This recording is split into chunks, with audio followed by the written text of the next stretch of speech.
And welcome to the PanelCast. I am your host, AJ. And with me this week is Scott. Hi, Scott. What's up, nerds? How you doing, man? So much of Justin's artwork in that intro. It's like taking a trip in the Wayback Machine.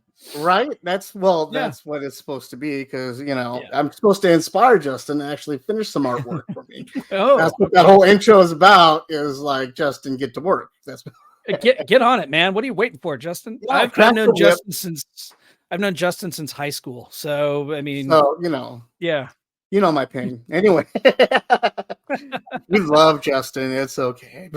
He's cool. I like him. That dude, even in high school, the dude rocked the awesome hair and I'm like, oh, you son of a, how can you look so cool all the time? Right. Come on, man. So yeah, Scott, if you don't know who Scott is, Scott, why don't you give us a little background into who you are and why you are so important enough that I pulled you onto my show? I don't know if important's the right word, but my name is Scott. I am with the Sarlacc Digest Podcast. It's now a pretty long-running podcast. I've been at it for over 6 years now. Before that, I was on the Nerds with Attitude podcast and a little music show called Nerd Tunes with my buddy Kevin. So I've been podcasting for, I want to say probably about 9 years almost now. It's stupid long. But yeah, I've just, I'm a collector of things and a nerd whenever it comes to music and art and toy collecting. And yeah, man. So I like to think of myself as a well-rounded geek. Nice. And that's one of the things we do in this show and in this company is we're all well-rounded and well-versed in geekdom, I'd like to think. But, there's always people out there that know more than us, which is why we all have like specialty podcasts, which is why I enjoy yours as much as I am submerged into the Star Wars lore. There was a certain point where I just don't go because of past disappointment. I just don't want to know anymore. I like to enjoy what comes at me. You are deeply involved into a lot more stuff in the know than I am. So that I would come to your podcast and I would listen more deeply and stuff. Whereas I just have my own personal, how I grew up experiences, more updated news and knowledge and stuff. Even so much as where you've drawn covers for the Star Wars comic books. Isn't that correct? Yeah. I did the cover of Star Wars. I've got a copy of it around here somewhere. Actually, I did the cover for Star Wars Adventures #1. I did this guy. Nice. There we go. I just happen to have this around here because we had a garage sale this weekend, and I was selling some old Star Wars toys, and any kid that came over and bought a Star Wars toy, I gave him a comic too. I'm like, here, take this. I got too many of them. Take it. Good shameless self-promotion right there. Exactly. No, I did that comic. I did a comic cover for this. It's this really cool comic called Zombie Kill Squad. I think you might have heard of him. Who? Zombie Kill Squad. Zombies are so out. I know. So last year. So last decade. But I've done several comic covers, and that's my only Star Wars credit, which that came out of nowhere. And I actually had to get approved as an artist to buy Lucasfilm. So that was an interesting process. And then that was even like the third iteration of that cover. And I did a fourth one too, but they were really happy with that one. And I had Rey's blaster in her hand too. And they're like, no, we can't have the blaster in her hand. I'm like, okay. So I had to remove the blaster from her hand, and that was Lucasfilm's only note: take the blaster out of her hand. And they were I think up until Jedi Survivor, Jedis didn't use blasters. I guess I don't know. Well, Luke had one, in Return of the Jedi. Empire Strikes Back, Luke had a blaster. He had a blaster and a lightsaber. So it's. Obi-Wan had a blaster in Revenge of the Sith for a minute. It was so uncivilized, but it just there's I don't know why they make the decisions they make, but it's cool. It all worked, man. It was a lot of fun, and I gotta say, because that was exclusive to a local comic shop up here in the desert, and that was cool. But then whenever the trade paperback came out that went worldwide and my cover was in the back of the trade paperback, that was more exciting. Because Oh, then I'm like, nice. go to any comic store anywhere, pick up a copy of it, see my name in the back of a comic. And I bought some of those and gave them to my family members. I'm like, look, I'm in the back of a comic now.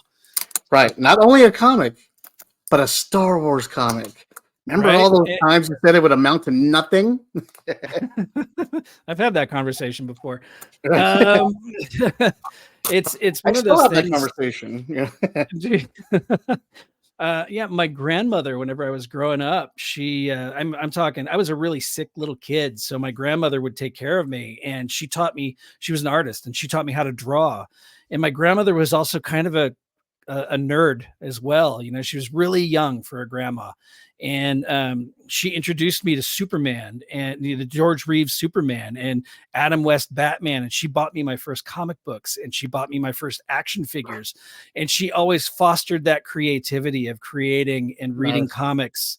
And I was in the hospital when she bought me the Flash. I remember my very first Flash comic, and she bought it for me. And it was like eye-opening. I never knew the world of Adam West and, you know, George Reeves Superman. I didn't know you could read about him too. So that was my introduction to comics. And in full color at that time, right? Yep. Not that old, damn it. But yeah, she was a big inspiration on me. And yeah. So anyway. Well, that's what grandmas are good for sometimes. You know, you just got that. It's always good to have that grandma, you know, that It is.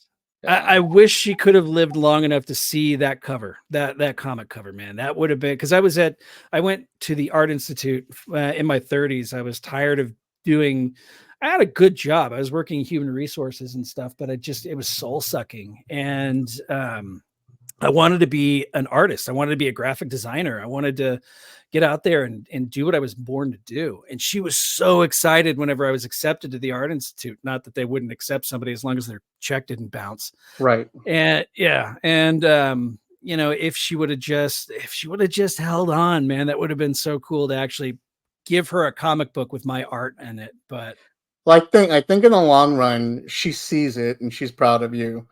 And in that aspect, you know, you may not be able to see her enjoy it, but I bet you she's bragging about it wherever she is. You know, she's proud. I appreciate that, man. I you appreciate know? that. And that's what the hurtful part is. You know, like I miss my son. I wish my son could have been here to enjoy some of this stuff. You know, but I got to think somewhere up there, my son's like sitting there going, "Look at my dad did comic books." You know what I mean? Like, yeah, I got to think that somewhere. So, yeah, I'm sure it's the same for you. It's a very hopeful thought. You know, it's one of those things that you hold on to. It's good. Yeah. Of course, then when you die and you go to a different place, you may never know. Right? I know. It's like, hey, God, it's awfully warm down here. What like, man, why is Darth Maul everywhere? I know, right? There's lots of Jar Jars down here. You know, I am a Star Wars fan, but I'm pretty sure that my hell, you know, that there's that theory that hell is whatever you bring to it, right? It's like whatever you make it out to be. I'm pretty sure mine would be just nonstop Attack of the Clones on a loop. That would be, oh my God, that would be awful. Maybe I'd find an appreciation for it. I don't know. There you go. But maybe, yeah. Maybe just imagine them pod racing. Yeah. Man, I'll take a pod race over that romance any day of the week.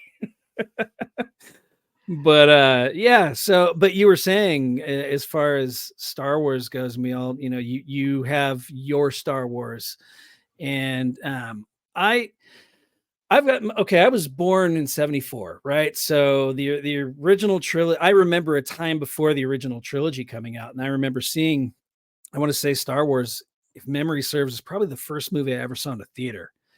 And you know, that is my Star Wars. The prequels didn't really do it for me. They were okay. Except Attack of the Clones. It was terrible. We have an ongoing debate on the Sarlacc Digest about which Star Wars movie is our least favorite, and I'm always given shit because I say Attack of the Clones. I will watch The Last Jedi any day over Attack of the Clones. And I'm sorry, but the lightsaber duel in the throne room. Oh no, I'm thinking the last three. Well, that is Last Jedi, isn't it? Yeah. The Last Jedi, the throne room duel with Rey and Kylo side by side. That was phenomenal. I mean, the whole use of colors and all of that was just beautiful. I'm sorry. It was like a Kubrick film at that point. And that's part of my debate. Whenever people want to debate about the sequels, and don't get me wrong, I do think that I think that The Force Awakens was pretty much a rehash of A New Hope, right? Right. It pretty much was verbatim. Yeah. Almost. Yeah. It was we had a freaking trench run. We had a cantina scene. We had wandering Jedi that didn't know their potential in the middle of a desert. Han and Chewie both basically come in the same pose as they did in the first one.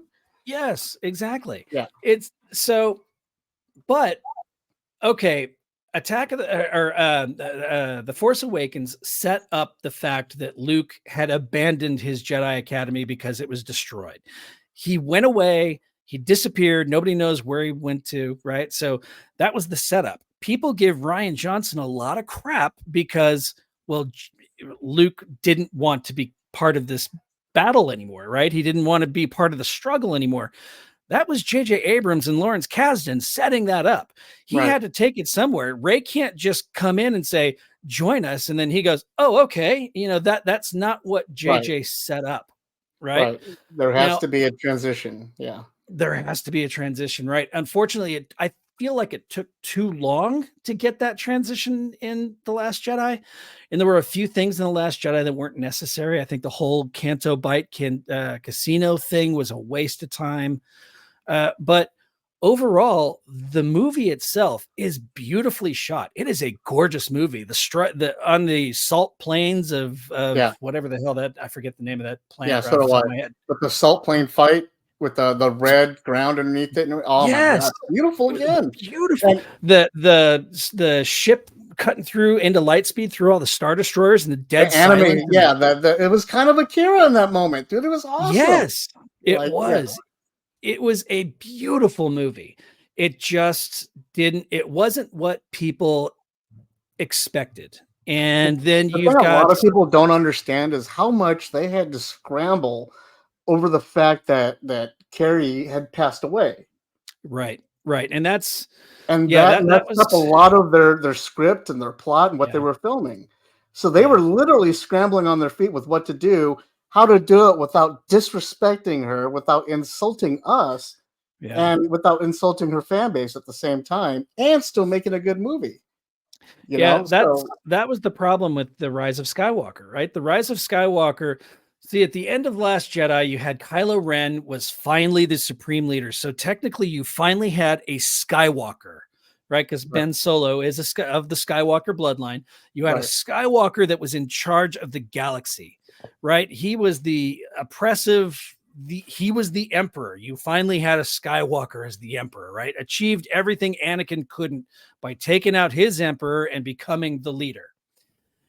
And then they overcorrected. I feel like the backlash from The Last Jedi caused an overcorrection because I've read some of what Colin Trevorrow had written as far as his script.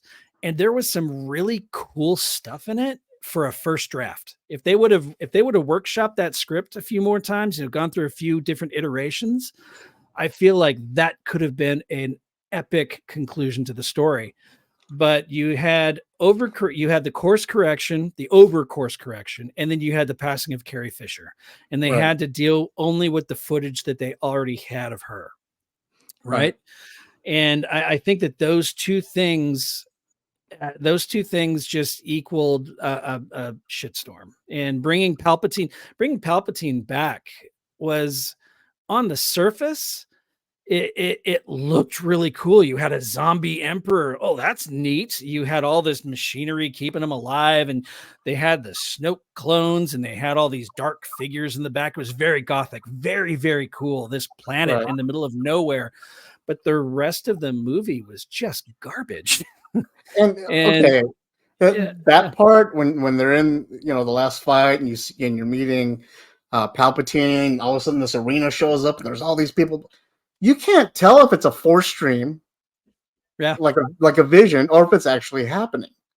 yeah. That's what I don't like about it, is because it flows in and out so fast. Like they're Mhm. 1 second they're there, 1 second they're gone. Here.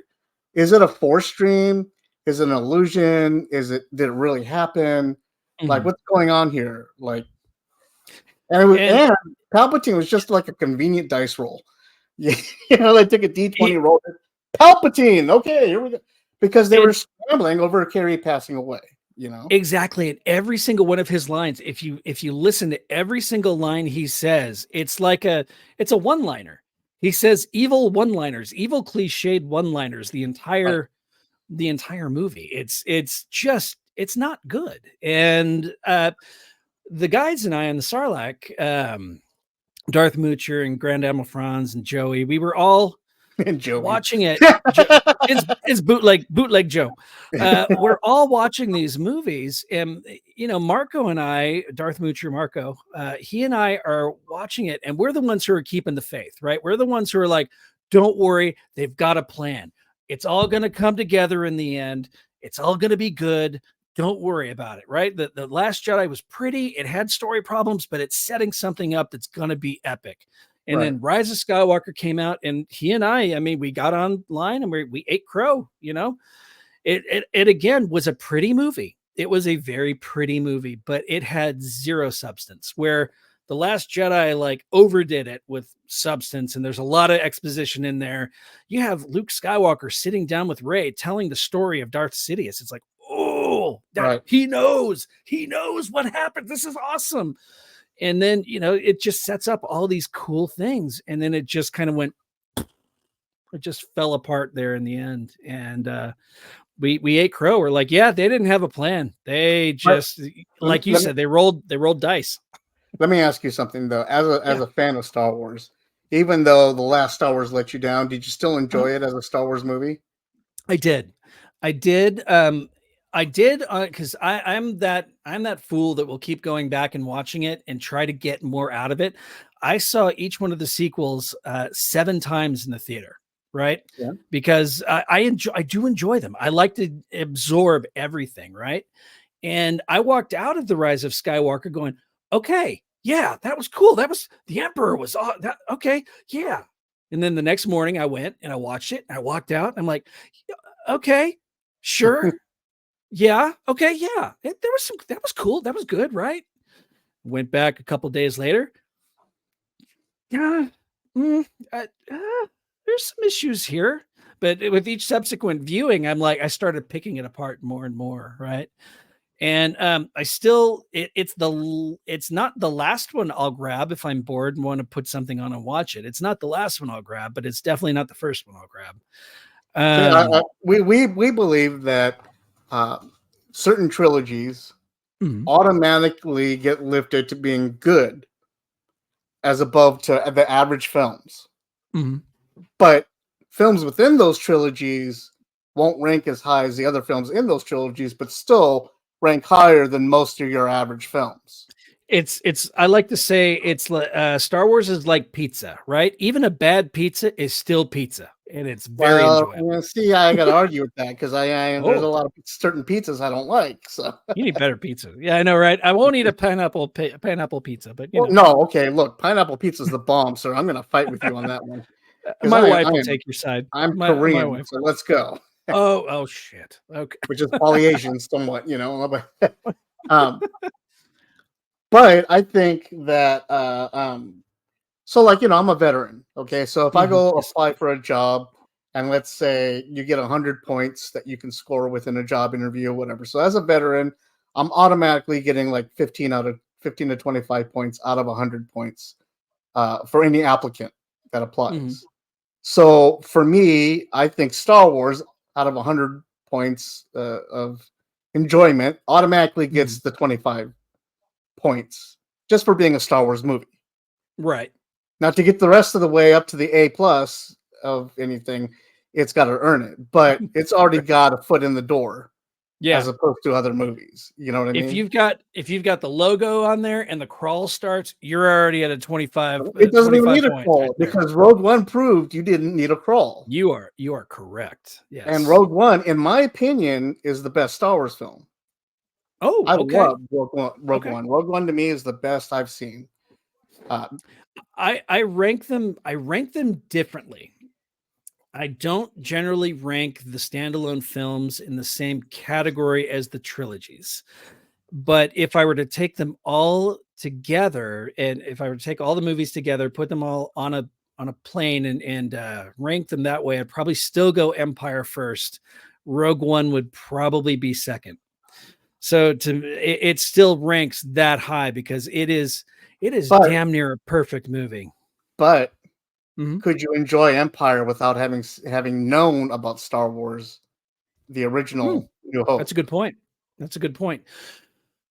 Okay. Whereas Rogue One, you can enjoy without having known anything about Star Wars because it brings you in from the beginning. Yeah, it does. But that's an interesting question because I don't have that. I don't have the ability to remove Empire outside of the scope of what I'd already seen, right? Because I'd gone in as a kid. It's so embedded in our brain, you know. Yeah, it's part of our DNA at this point. Yeah, I was born in '73, dude. I'm a year older than you, so I know exactly. And I grew up in Victorville, you know. So we probably saw Star Wars at the same place, you know, up there. Right, you know, right? That old church, Rancho. Yep. yeah. Same where Justin saw it. We all saw it the same place. Yeah. We were probably all there the same day. Maybe. The same movie as babies and kids, 4 or 5 years old, 3 years old. You know? If I could, it'd be an interesting exercise though. If I could wipe my memory and go in and pick one, you know, which, you know, would I still enjoy Empire? That's a great question. So you got to take the way you got to look at it, in my opinion, is you got to take the fact of Vader's entrance in both movies. Where does his entrance become more impactful and lay the better groundwork for the rest of the series, whether it be Rogue One or Empire? Now, his entrance in Empire is impressive, but he's got that whole buildup of the entire Empire machine coming down. Yeah, his entrance is him walking up and looking at a monitor and say, "That's it. The rebels are there." Right. His intro in Rogue One, however, is walking up and getting right in Krennic's face, and you know, the "don't choke on your aspirations." Right. His moment at the end is epic, but his moment in the beginning is like, I mean, of course, you do see him in the back to tank with the water lowering down. You're like, "What the hell is that?" Right. If you're not familiar, right. So I don't know. I do still think that in that case, if you're looking at entrances, A New Hope is the entrance, right? Doors blown away, stormtroopers rush in, and in walks this menacing figure, all in black, and that with the breathing, that is. But we're talking. But we're talking our favorites from the franchise. Those two, Empire and Rogue. You know. Yeah. To me, Rogue One will always have the best Vader ending, you know, where he just walks in, beats the shit out of everybody, and shows why the entire universe fears Vader. So unexpected too. Isn't it incredible how in this day and age, with all the, you know, the internet the way it is and all the leaks for everything, nobody saw that coming, right? Nobody saw Vader coming down that hallway and just tearing through those guys. And that was that moment, even to the point where the Rebel fleet troopers are running away and just handing off the thing, go, and then running and walking up into Leia, and there's Leia, and it's like, holy crap, we're 5 minutes away from A New Hope, right? Right. And they're saying that Andor season 2 will end right as he's on his way to the Ring of Kafrene to confront that dude at the beginning of Rogue One.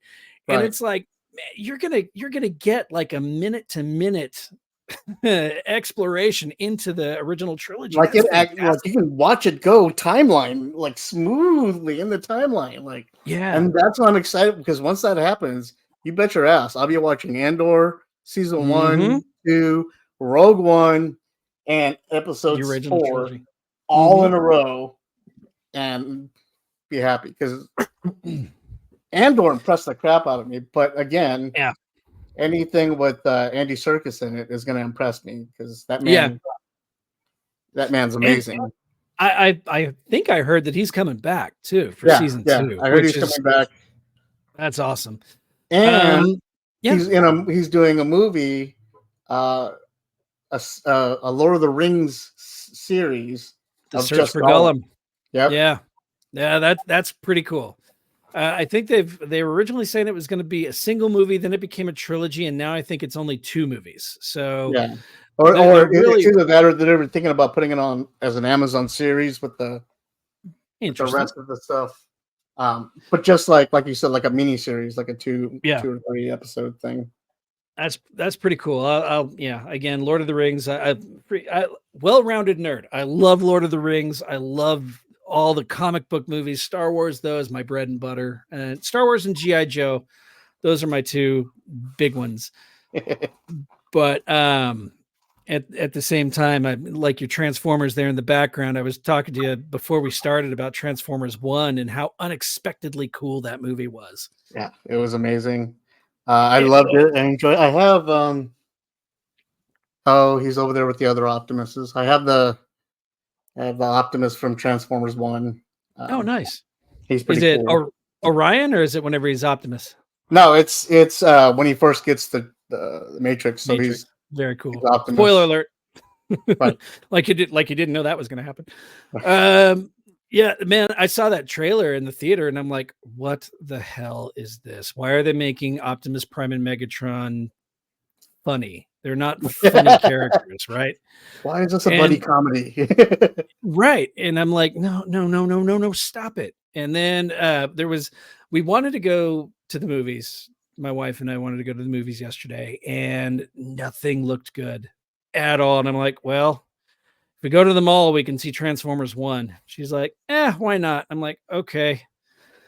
So we went to it, and man, I was blown away. It came out of left field. Did not expect it to be anywhere near that good. The trailers did no justice to that movie. It was so good. So yeah, I thoroughly enjoyed it.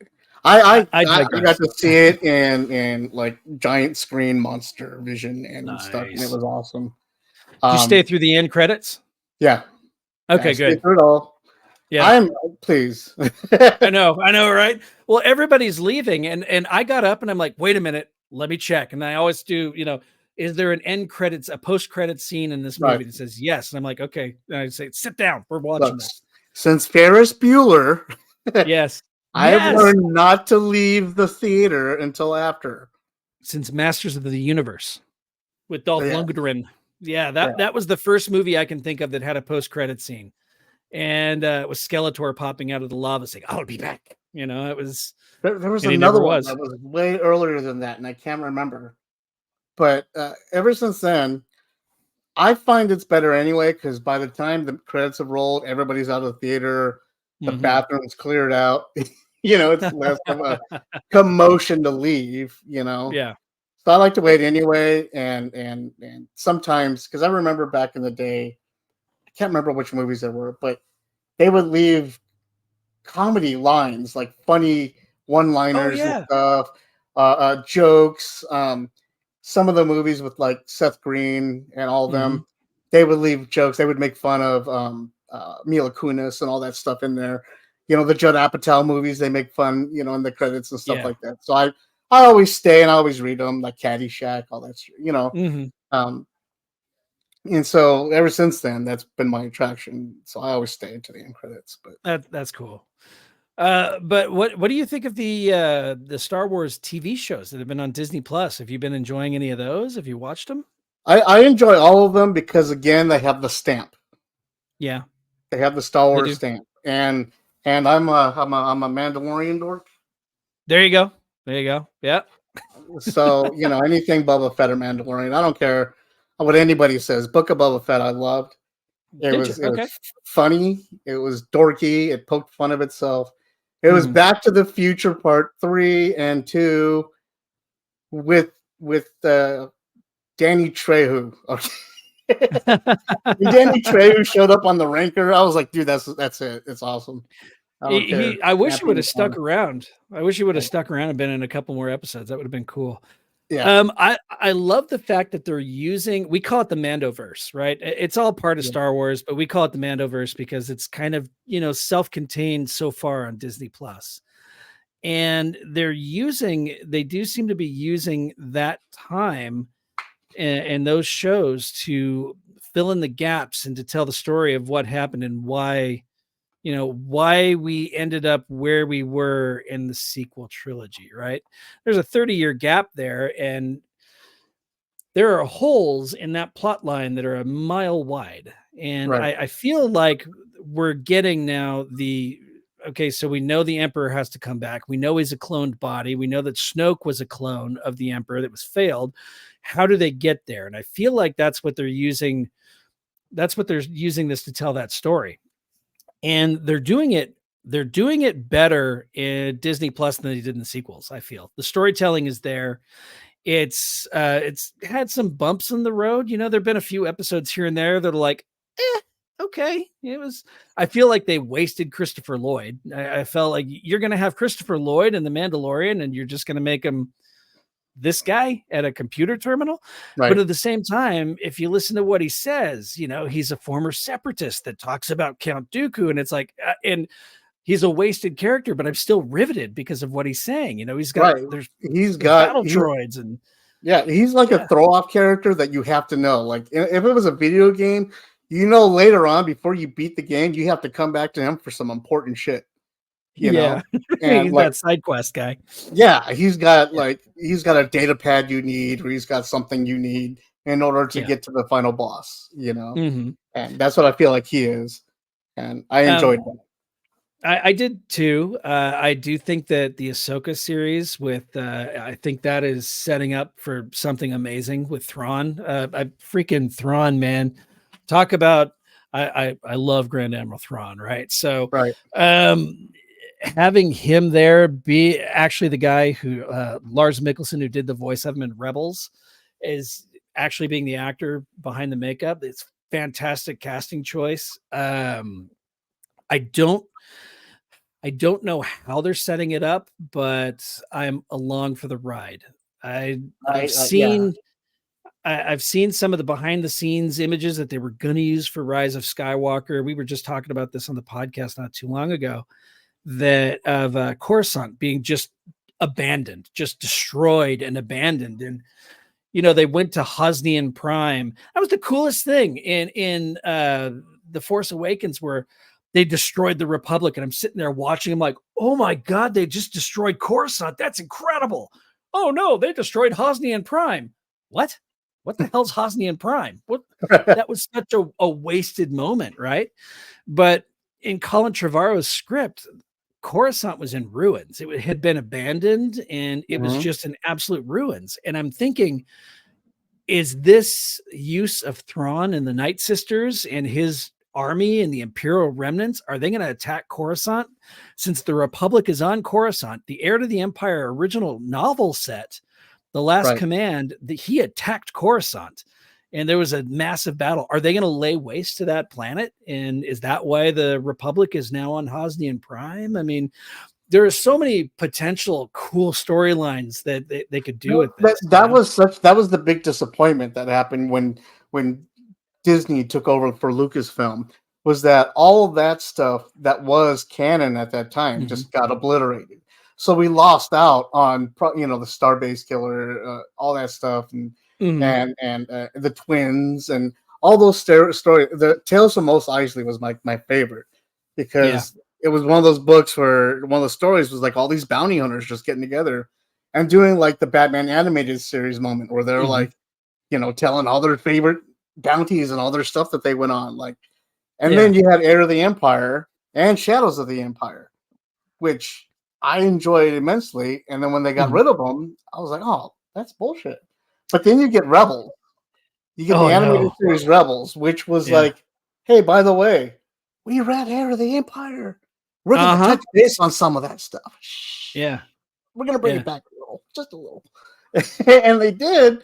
And so Mm-hmm. it made me feel like Filoni and Favreau were like, dude, we know we Mm-hmm. like that stuff too.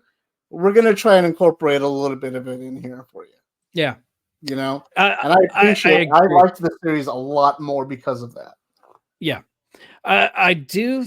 Now I know the initial reason for casting out the old what's now Legends was because they wanted to utilize Chewbacca, and there was also Chewbacca had died. You know, he had Mhm. stupidly had a moon dropped on him. I mean, he's sitting there, "Arr!" and a moon actually lands on him and squishes him, which is the dumbest fucking way to go. That was so stupid. But or maybe it was a boss move. I don't know. It just didn't work for me. You don't kill Chewbacca. But plus, if you think about it, all the characters were no longer the appropriate age. Technology hadn't it was not there yet where they could de-age somebody the way they can now. Right. And you've got 30 years of exposition you've got to get through, right? Who the hell is Jason and Jaina Solo? Why? Okay, so Jason's already dead. Jaina won. Now what? So Right. Han and Leia are old. Where do you pick up? You know, how much are you asking the audience to ignore, or are you asking the audience to go read a bunch of books? Because I know an audience, and an audience isn't going to do it, right? Right. So Not your casual audience, anyway. Right. They had to start over, which is unfortunate because you're right. There were some stories in that old Legends that were fantastic. But at the same time, there was for every Darth Bane trilogy or Darth Plagueis book, you had a courtship of Princess Leia that was absolute trash, right? It was just you had this juxtaposition of really good or really bad, very few things in the middle. And And I read the Han Solo book from back in the day. I read about him going through the academy and all the adventures and stuff he had and did. You know, and I'm sorry, but the Han Solo movie that they gave us was not that movie. Was not that it book. was And it was okay.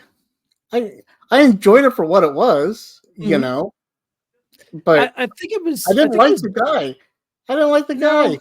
I don't think he was the right choice. I Yeah. don't think he was the right choice. He doesn't even really look like him. There was already there was a kid, Anthony, I think his name is Anthony Ingruber or something like that, who actually looked like a young Harrison Ford who could do the voice and I mean the dude looked and sounded like Han Solo just 20 years before. I'm like, there's your guy. And Right. they went with somebody who already had acting chops. There was a movie that Harrison Ford was in. I forget the name of it right off the bat, but it was like his girlfriend like lived throughout time, and it showed him as a young kid and him as an old man, and the kid was played by that Anthony Gruber kid. And it was like, oh my God, this is insane. Did they de-age Harrison Ford? How'd they do that? But no, it was this kid, and he tried out for Solo and he didn't get the part. I'm like, what do you have to screw up in your audition to not get this part you were born to play? What was in your background? What'd you say on Twitter? Right? What did you do? But were you and Gina Carano hanging out? I know, right? Solo, though, it had this impossible mission of trying to tell some kind of story that people were kind of interested in. I mean, it's Han Solo. You don't need to. All right, back up. Star Wars. You don't need to know every single character's origin story, right? Han Solo could just be a friggin' pirate. He could just be that guy that he had been for the last 40 years. You don't need. Boba Fett did not need to be a clone of Jango. I mean, you don't need to give everybody's origin. Leave a little mystery. So number one, it was a story that didn't need to be told. And once it was told, they just kind of left it hanging. You can't bring Darth Maul back where the average moviegoer is like, wait a minute, he died. They didn't watch Rebels. They didn't watch the Clone Wars, right? To get that story. So I was so excited when they showed Ray Park at the end. Oh, and I had asked him about that part, and he was like, I body doubled, but they didn't tell me what it was for. And they still didn't use my voice, so I didn't know exactly what was going on. All I did was stand up and sit down, And he's like, afterwards, I did the fight sequence from Rebels, the body double in that sequence with Ahsoka, I think it was. Season 7 of Clone Wars. Yeah. Yeah. So he did that, and then that's all he ever did, and then they never called him again. Mm-hmm. And so I was disappointed because I wanted to see, I was hoping to see Savage and see how he caught back with the legs and everything. Well, I wanted to see that stuff, and instead we don't get any of the Rising Sun. Right, that was his Crimson Dawn. Crimson Dawn. Yeah. We don't get any of that. Yeah. And they tried to pick up some of that story and tell it in the comics, but it's terrible. It is. There was a scene in one of the comics. It's actually one of the scenes that got me to stop reading the Star Wars comics for a while. I'm like, I need a break. Where Kira goes toe to toe with Darth Vader and lives to tell about it, actually gains the upper hand in one scene. And I'm like, what are you doing? She doesn't use the Force. She knows the Teras Kasi, that old video game. She knows the fighting style of Teras Kasi, but that Kira does not defeat or fight Darth Vader to a stalemate. I'm sorry. I don't care what special martial art, you're not fighting Darth Vader and winning, or not winning, but drawing. Especially when he doesn't even have to move to beat you. No. I'm just like, at that point, I'm like, okay, I need to take a breather from Star Wars comics before I lose my shit.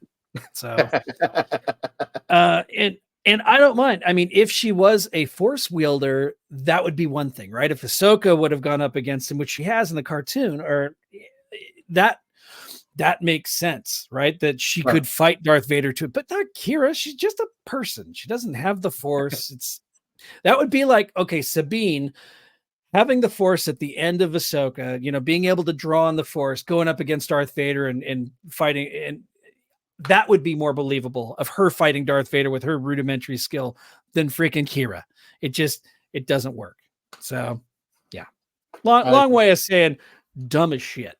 So, but to your account, the Book of Boba Fett, I had my issues with it, but I thought it was fun. I thought, there's no way they're going to show Luke Skywalker. Come on. And then they show Luke Skywalker, and I'm like, it's Luke. Oh my God.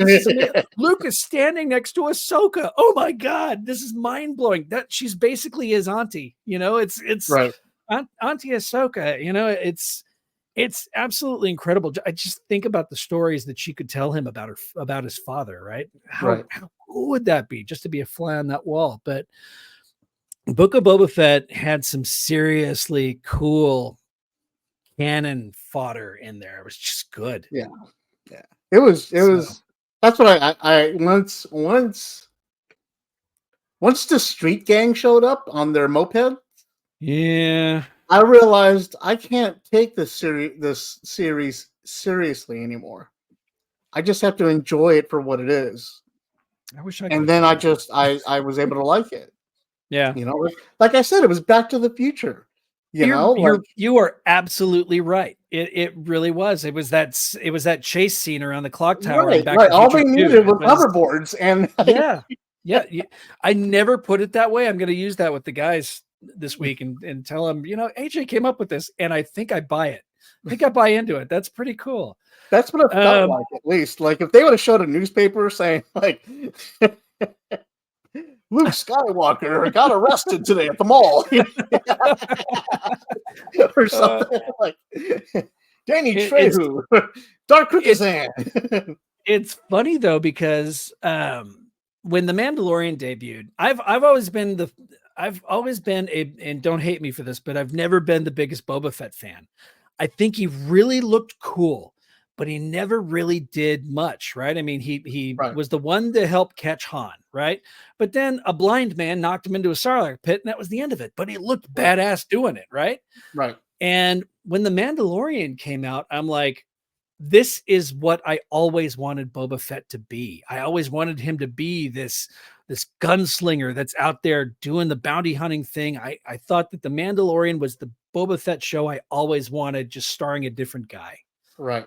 And then season 2 rolls around, and freaking Boba Fett comes out of nowhere and just lays waste to an Imperial remnant platoon.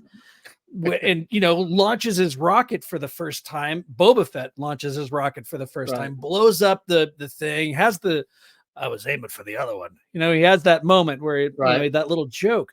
And I'm like, holy shit, Boba Fett is incredible. I love it. And then he gets on his own show and I'm so pumped.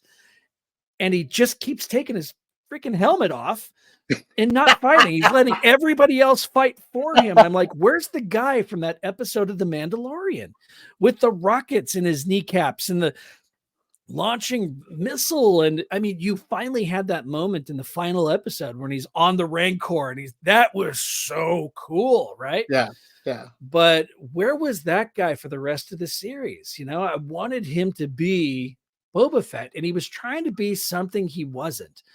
And we kept asking on the show, what's his motivation? I mean, why does he want to be this so much? Why does he want to be the one in control? And he kind of said it, he's tired of working for stupid people and he wants to, he wants to be the boss so he doesn't have to work for stupid people. But then at the end, after everything is said and done, and he and Fennec are walking down the street, he looks at her and he says something along the lines of, I don't know why I bother doing this.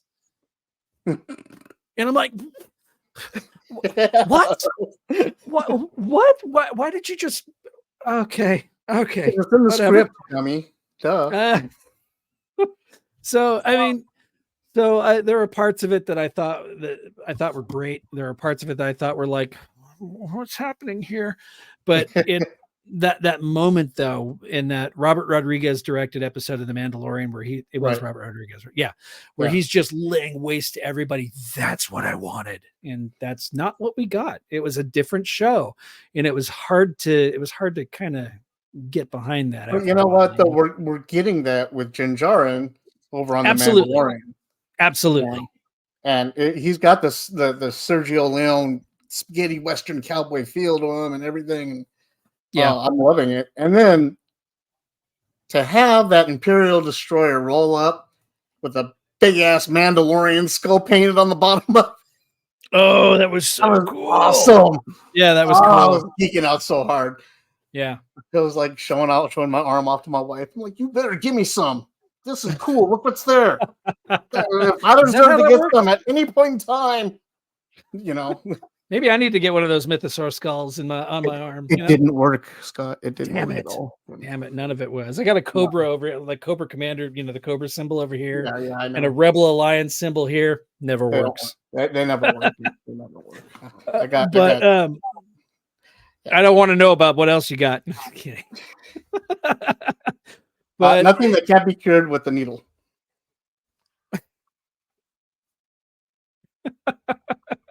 Well, let's move on from the Star Wars talk for a bit. Sure.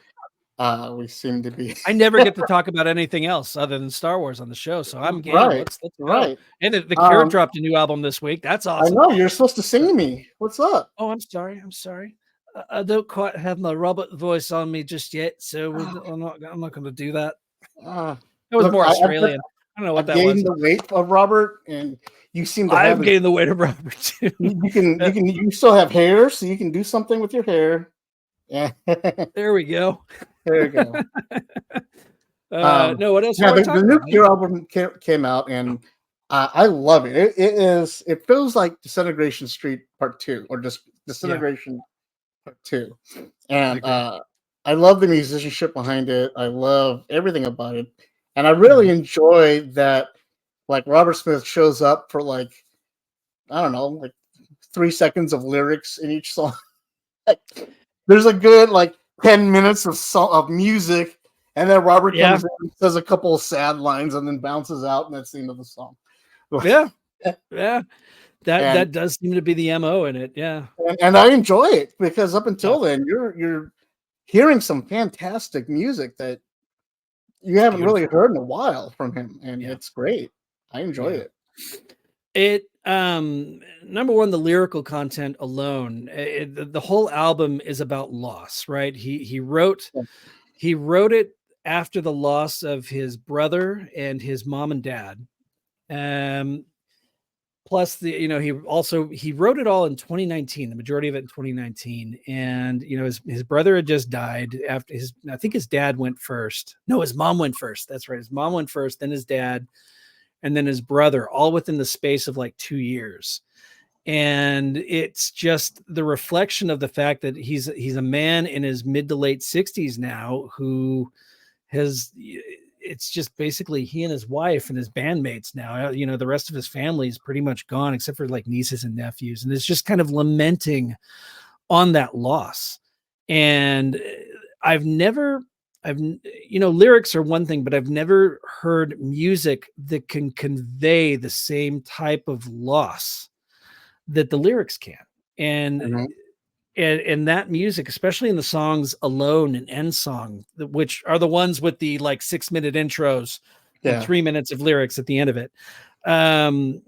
Those songs specifically are just fucking devastating, just between the music and the lyrics and all that. It's just like, because it's been 16 years since their last album. And in that 16 years, I've lost all 4 of my grandparents and my father. And it's just like, the world is different, right? The world is more, there's a lot less assurity. The world sucks. Sorry, I couldn't come up with the word. And my thesaurus. I know I'm going to write a lyric now. The world sucks. If it wasn't for my wife, who I've been with for 33 years now, I don't know if I could manage this world, right? And that's that same feeling that the lyrics and the music are invoking in this album. And to me, it just hit at the right time. They were playing some of the songs last year on tour whenever I saw them, and I'm like, this is great. But it's not until you actually have that album in your hand, which I still don't have. I've been listening to it digitally because the pre-orders suck. But it hit right and at the right time. And their last 2 albums have been not good. 413 Dream was kind of, I don't know, there's too many songs. It was bad. And the one before that, the self-titled, that was produced by Ross Robinson of Limp Bizkit fame and Korn fame, did not sit right. It was not The Cure. It was some other band pretending. And Robert's there, but in both of those albums, there were still a couple of songs that were like, okay, there they are, and they're gone again. This one, though, from the opening note to the closing note, it's just perfect. I haven't listened to a full Cure album ever since, was it Wish? Yeah, Wish is the last really good one. Yeah, Wish and Paris Live. Okay. Yep. Those were the last full Cure albums I've listened. Everything else, like, I'll pick up a song here and there. But nothing really complete, because nothing really gets me as good as, Wish got me. I love Wish, from first time I saw him live. Oh my everything. God, it was so good. Yeah. Such devastating lyrics in all those songs in there. Yeah. And so a lot of people don't know this. I don't know if you know this or not, Scott. Last month is a celebration anniversary of the birth and passing of my son. Yeah. Was all of last month, October. And here I am at the end of the month. So my son was born October 10th. He passed away October 23rd. We ended up having the wake the day before Halloween, and we had the funeral November 1st. So this whole month has been very messed up and emotional for me. It's been 28 years now, but for some reason this year it was very bad for me, emotionally. So I was kind of living in the dark and stuff, and so I this album came out recently, and I sat down to listen to all of it yesterday. And I'm cleaning the house, and I got my headphones on, I got it going, and I just found myself bawling. Yeah. Like, I wasn't even paying attention to the lyrics or anything. I'm just in the moment with music and what I was doing, and I'm just bawling for no reason, And I'm like, okay, this album, whether it's a good thing or a bad thing, this album got me. and affected me without me even realizing what was happening. You know? Yeah. So like I'm immediately in love with it. And I don't mean to bring everybody down. I'm not looking for sympathy or anything. I'm just explaining the mindset that I was already in when this album came to. Now, like when Disintegration came, you know, I was in high school, I was living alone, I was very isolated and stuff like that. And I remember listening to Prayers for Rain as it was raining, you know, and I'm looking at it outside and I'm teenager, emotional angst and all that. You know, Yes. crying like a baby, you know. Yeah. And here I am having the same emotion 40 years later. Yeah. You know, 30, 40 years later, you know, with the same band. Yeah, 51-year-old dude having the same emotional breakdown. It's like the world's greatest therapy session, almost, right? And you know, I did feel clean. It felt cleansing afterwards. I did feel relieved and happy about it afterwards. And so I went and listened to the music again and again and again, and it grows on you. And it's almost like a concept album in the way that each tune carries into each other. And I don't know, I really enjoy it. I really like it, and I can't recommend it enough. Especially if you're a depressed person, you should be listening to this. It adds to your depression. A lot of people, a lot of people ask, you know, if you deal with depression issues, why listen to this? And I'm like, you don't understand. He gets it. Right? He gets it. And those lyrics and that music perfectly express the thoughts and the feelings that are going on in your head whenever you need it. And it's weird. Except for Fascination Street. That song's about a blowjob. That's actually the song that got me into it. But a blowjob in the middle of depression is fantastic. Okay. It helps. It does. It does. Yeah, that was the song that actually got me into him. It's funny because I had heard Just Like Heaven whenever I was a teenager. And I'm like, that's a great song. But then you go from that on the same album, Kiss Me, Kiss Me, Kiss Me. You go from Just Like Heaven to Hot, Hot, Hot. And it's like, what the hell is this? Right. That album is so over the top and all over the place. It's great, but it's everywhere. Right. There's no direct through line from beginning to end like there is in the new one.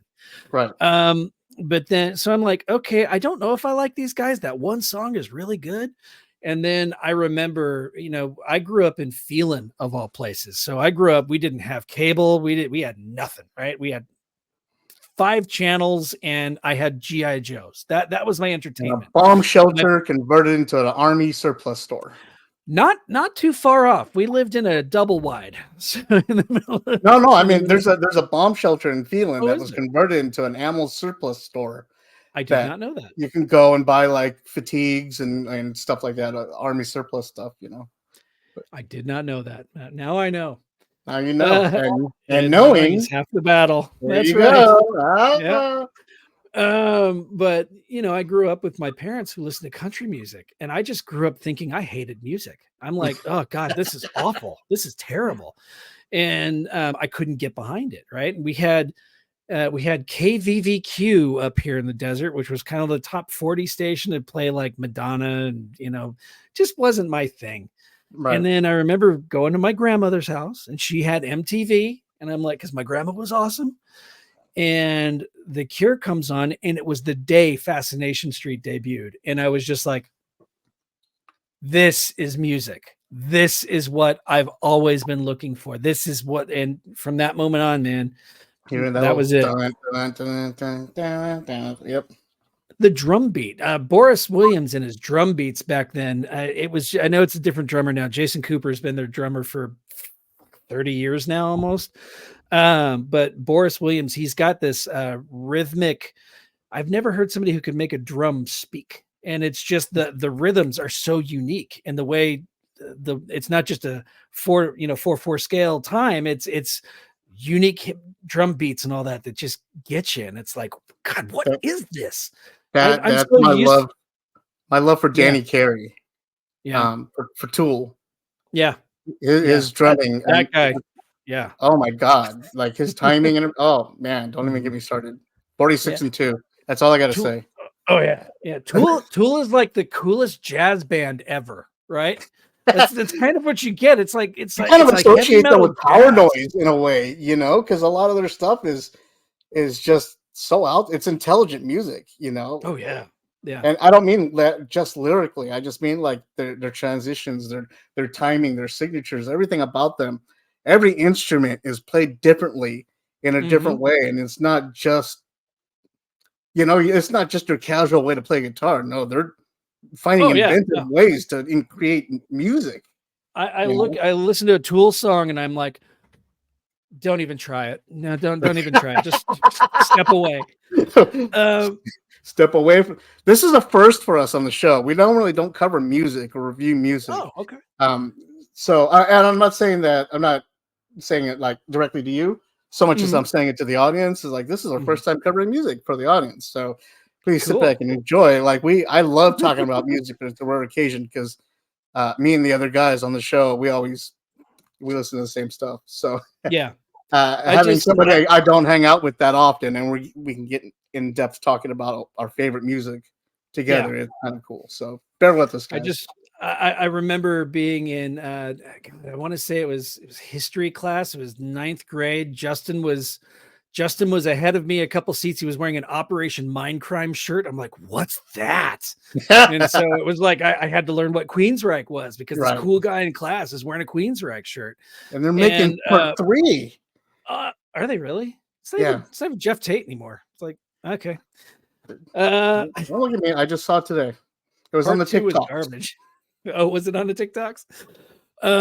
But from that to then I discovered around the same time Ministry. And then, my first concert was Jane's Addiction and Nine Inch Nails. And it's like, and Susie and the I was Banshees, there. and I just got so in depth in this alternative music culture and all that. Music, You got in. music exploded. You got in at what I have to consider the best time to have gotten into music because right Mm, then, all the experimental sounds and styles were just exploding. They were catching on. yeah. That's when like rap was getting big, Hmm. metal was getting even bigger. You found like the grunge style was coming into its own. Hmm. And then you have bands like Ministry and The Art of Noise and Hmm. all these other bands that came out that was just so experimental in what they were doing that Hmm. they just changed the landscape of music altogether. And so we have bands like, like you were saying, Jane's Addiction, one of my Hmm. favorite bands of all time. Um, Absolutely. and you can't describe their style because they were everywhere. They were Yeah, everywhere. they don't have a style. Such a girl uh, conflicts with all their other styles that they have, but Hmm. it's so amazing. And that's Everything, why I everything. love that time in music in the 90s, man. There's no I still can listen to that music and still enjoy it and still find nuances about that music that I never caught on to before. Music and scent, those are two, like the two Yeah. things that are a time machine. You can I go to Disneyland and I smell certain things and I'm right back to where I was as a kid. Oh, I remember being on Pirates of the Caribbean. I have an incredible memory for things that happened when I was a kid. I can't Yeah. tell you what the hell happened last week, but I've Or got an yesterday. incredible, or yesterday, yeah. But I can tell you exactly what happened on this date and this time. I can tell you where I got this action figure and this album and the Right. whole bit. But that and music, I just, I went and saw Jane's Addiction back in September. Yeah, back in September, I saw Jane's Addiction again with Love and Rockets. Love and Rockets is my third favorite band of all time. The Cure, Depeche Mode, Love and Rockets. Then we get funky. Then we get crazy with Jane's Addiction and all these other bands, right? Love and Rockets, if you're you know Love and Rockets, right? Of course I They know Love and Rockets. okay, they It, were it, Bauhaus. Peter Murphy fucked off, and then yeah. they became Yeah. Bauhaus. Yeah, Love and Now Rockets. it's now how split up. Yeah, right. Yeah. Well, one of them did. But they That's because Bela are. Lugosi's still dead.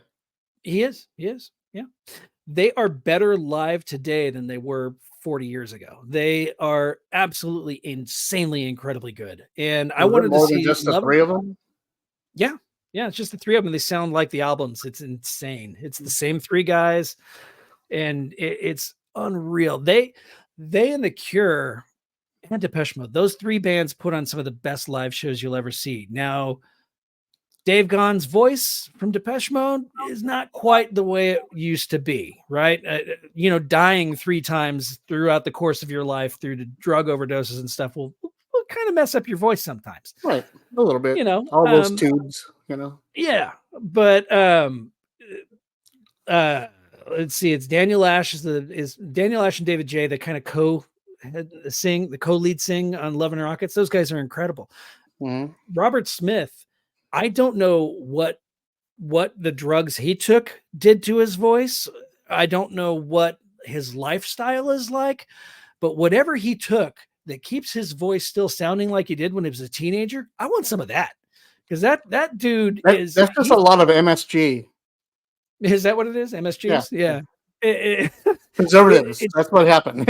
It preserves those vocal cords because that guy sounds exactly the same that he did whenever he was a teenager. I don't know what the hell he's doing, but man, I want some of that. He might. Well, if you ever notice, he doesn't actually sing. He just kind of like harmonized talks. Like he's just like, back in the old day, he used to sing and get loud and stuff, but now he's just like, kind of a little bit above a hum. Yeah, he can be. The new I haven't seen him live. I haven't seen him live since like 2000. So I don't know. Okay, what they're like now. So they sound the same. There's nothing has passed. The songs are better than they were in 2000 because they were covering a different album back then. But what was I going to? Oh, the new album. So today they decided the album came out on Friday, right? So whenever you listened to it yesterday, that was the first Sunday of the album release. Today they re-released the album. You can get the entire album and 5 bonus tracks for $5 online. You just go to the Cure's website and you can download it for $5 and you get five live songs from last year's tour on top of the whole album. I'm like, this band knows how to market. I mean, we've already suckered ourselves into buying, multiple copies of whatever. They're releasing cassette tapes. They're releasing CDs. We already saw you on tour 2 months ago, and now you're putting out a new album. How dare you take more of my money? Right? But that's the other thing about him too. How dare you force me to make a sweatshirt that I have to wear on a podcast? Right. Those bastards. But their tickets though, they keep their tickets under market value. So I think Jules and I paid $60 a piece for tickets to the Hollywood Bowl. Mid-range, middle of the Hollywood Bowl, great seats. Their shirt sales, $25 a shirt. What bands? Depeche Mode was charging $50 a shirt. It's like, God, okay, I'll do it, but Jesus. But The Cure, $25 a shirt, $40 for a hoodie. Posters. Every show has a unique shirt that's designed by a local artist. I'm trying to get in there too. I want to be one of those artists, but put a little FP in it if you do. Just a little FP so I know that you love me. You got it. It's bad. It's like hidden somewhere in the clouds or something. Right. Yeah. In the curve of the Cure lettering, there's a little FP. FP, yeah. Robert was talking in an interview last week, though, that if he lowers his shirt sales down to $25 a shirt, they're still making bank because people are just buying shirts hand over fist because you can afford them. You can go and see them 7 or 8 times because they're, it's 7 or 8 times is the cost of one Taylor Swift ticket. I think. I don't know. I don't do Taylor, but they don't do concerts, so I don't know anymore how much it's going for. I tell you what, man, nowadays it used to be get down up against the stage as close as I can. The first time I saw Love and Rockets, my hands were on the stage. Daniel Ash was above, right? Amazing. Now it's, can I get that first seat on the balcony where I have a chair and I don't have to stand up? I just have a clean line of sight. We just went and saw the Airborne Toxic Event 3 weeks ago. Great band. If you haven't heard the Airborne Toxic Event, they're fantastic. Just a rock band, but they're great. The lead singer grew up in a cult. Nice. It's some really wild stuff. So, but we went and saw them and we had the first seat on the balcony, perfect line of sight. I'm like, hell yeah, this is what a concert needs to be. Give me a beer, give me some popcorn, got a line of sight. Don't have to stand unless I want to. Gold, man. It's gold. But nice. Anyway, this has been music talk. Right. Within Panels Music Talk. With the Sarlacc Digest. Thank you for tuning in. We need like the disco ball and the ambiance and everything. I can make these strobe too. I can make things happen. Well, if I point the camera at my computer, I can have the strobe lights going. There we go. Now you distracted me, and I don't remember what I was going to say. I apologize. We were talking about concerts, sitting down. Back in the day, every time I used to go to a concert, I was a mosh pit guy.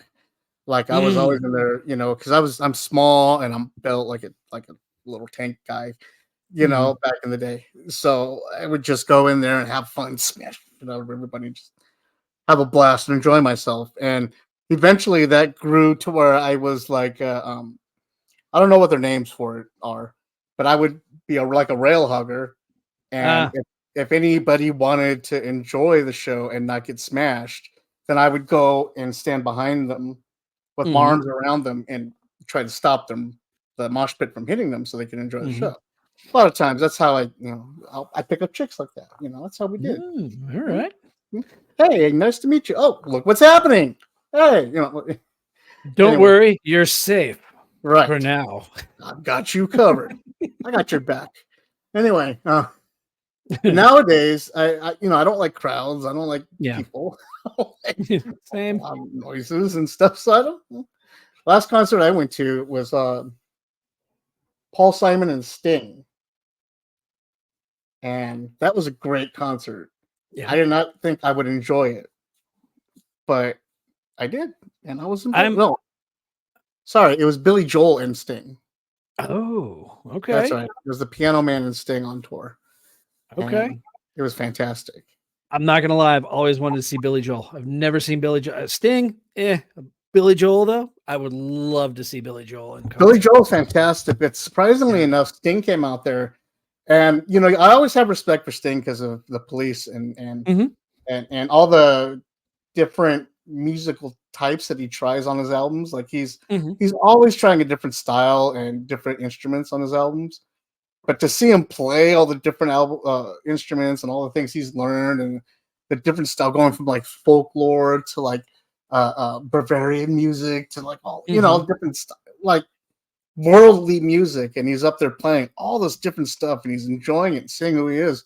I'm like, that is not the same guy that was obsessed with some chick and had her wrapped around her finger.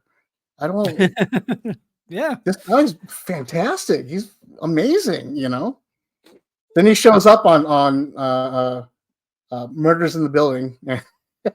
Oh, did he really? Yeah, he showed up. That's he was a suspect in one of the seasons. Okay. Nice.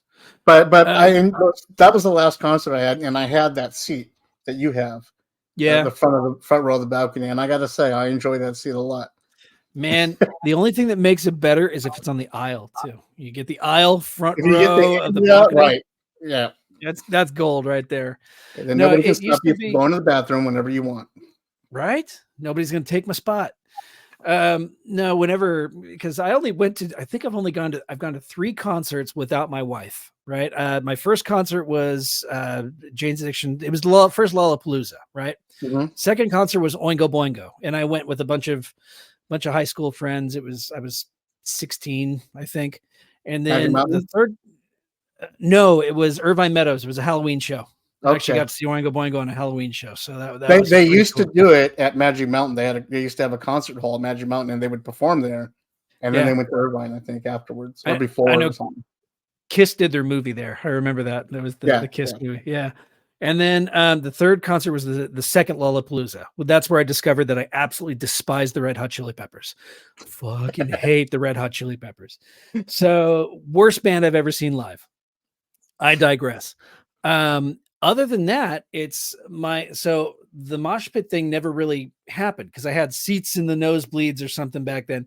But then once Julie and I started going, I took her to her first concert in 92, which was The Cure at the Rose Bowl. We had 13th row on the floor of the Rose Bowl, right? Oh, nice. Dead center.